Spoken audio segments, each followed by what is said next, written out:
Shoutout sa lahat ng mga baguhan dyan. Shoutout sa lahat na nag-a-apply abroad. Tara, panoorin natin mabuti to yung gagawin natin dito. Tinanggal ko yung tampalin guys. Sa lahat na naman ng negosyante dyan mga kapatid, o sa mga nagbabalak magnegosyo dyan guys, makakatulong din sa inyo to. At yung mga gusto makita kung paano mag-breakdown ng carcass guys. So ito yung ginamit ko, itong kalahating carcass na to, no? So lumalabas to na 45 kilos guys. So nabili ko siya ng 13,500 pesos. Kaya papakita ko sa inyo yung computation yan, mamaya gagawin natin yan guys. Tapusin muna natin tong video na to para sa mga nag-a-apply at baguhan guys. So ganyan lang magtanggal ng ham leg. At dito sa 4 ribs lang, hiniwa ko ng dire-diretso. Miniwasan tayong konting buto dyan at dinire-diretso ko ng hiwayan mga kapatid. Kung napapansin nyo, 3 ribs lang yung nakikita nyo dyan, ano? Napakaliit kasi ng isang buto dyan, tas nakatago pa rin sa may taba, kaya hindi nyo mapapansin, no? Kaya binibilang ko talaga dyan 4 ribs, sinasama ko sa count yung pinakamaliit na buto. Kung di nyo na may sasama sa count yun, 3 ribs lang ang bilangin nyo guys. So hiwain nyo na pa islant yan at binali ko na yan kasi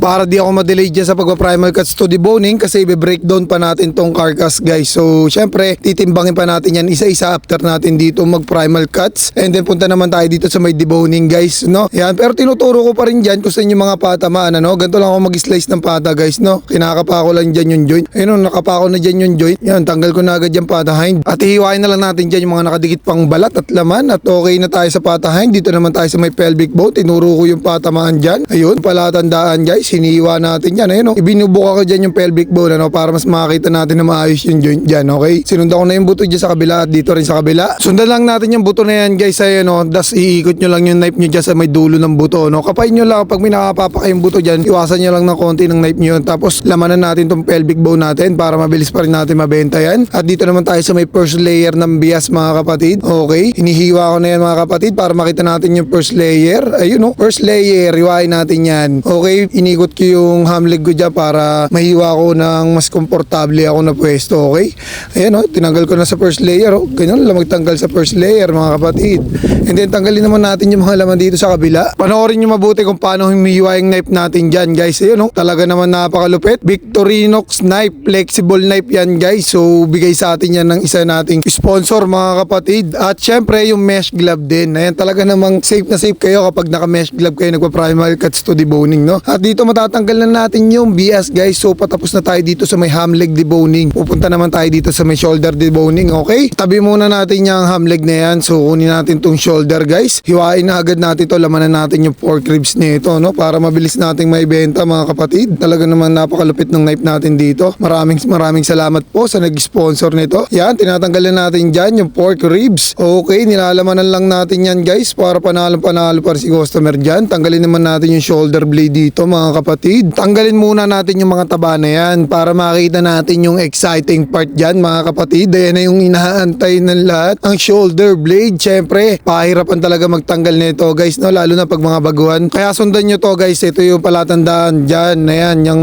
layer na yan. Sa ibabaw niya, hiwain nyo agad dyan. Makikita nyo dyan yung duktungan guys. Pag di nyo nakita, kalug-kalugin nyo lang yan, no? Yan, kasi magwiwiggle yan. So makikita nyo yan yung duktungan dyan. Tapos ayun yung hiwain nyo. Para mapaghiwalay nyo agad yung joint ng bias at ng shoulder blade mga kapatid. At hiwain na agad natin yung ibabaw ng shoulder blade na yan mga kapatid. At magbe-breakdown the carcass pa tayo. At ito na nga, inangat ko na yung mga soft tissue dyan mga kapatid. At kitang-kita naman natin kung paano natin iangat yung soft tissue na yan. At nakita ko malinis na yung shoulder blade natin dyan. Hiniwa ko tong kabilang layer. At ihiwain din natin tong isa pang layer. Tapos tsaka natin itulak dyan yung mga laman pababa. Okay? Make sure nyo lang na hindi malalaglag yung baboy nyo, no? Yan, talagang tinulak ko na yan. Hinawakan ko dyan yung shoulder blade, oh. Nakita nyo naman kung gaano kalinis yung shoulder blade natin dyan mga kapatid. Sarap talaga tingnan pagka ganyan kalinis yung shoulder blade natin, ano? Hiniwa ko na dyan yung litid sa gilid guys. So dito konti lang hiniwa natin. Tapos inikot agad natin dyan yung knife natin, no? At hihiwaan natin yan ng isa sa ilalim guys. Okay, kinayos ko muna ng konti. Iniwakan ko ng isa. And then hatakin na natin yan. May nag-send kasi sa akin ng gantong video. Tingnan natin kung kakayanin natin to mga kapatid. Yung gantong technique talagang pagmaster ang gumagawa iba, no? Kaya kita nyo naman yung sa akin may nakakapit pang laman. Kaya kinayos ko ng konti yan guys. Okay, yan. Salamat kay Master Marvin guys. Ganito yung technique na ginagawa niya, no? Na sinend sa atin ng isang followers natin mga kapatid. At ito pinakita ko lang dito na yun, iba pa rin talaga kapag master yung gumagawa. Yan, saludo kay Master Marvin guys. From Alabang Wet Market yan, Sir Marvin. Napapanood ko rin yung mga video niyan. Talagang napakatalim ng knife niyan. Tapos napakagaling umiwa, ang bilis. Idol din talaga yan. Mga master talaga ng wet market yan. At dito guys, pakita ko sa inyo yung layer ng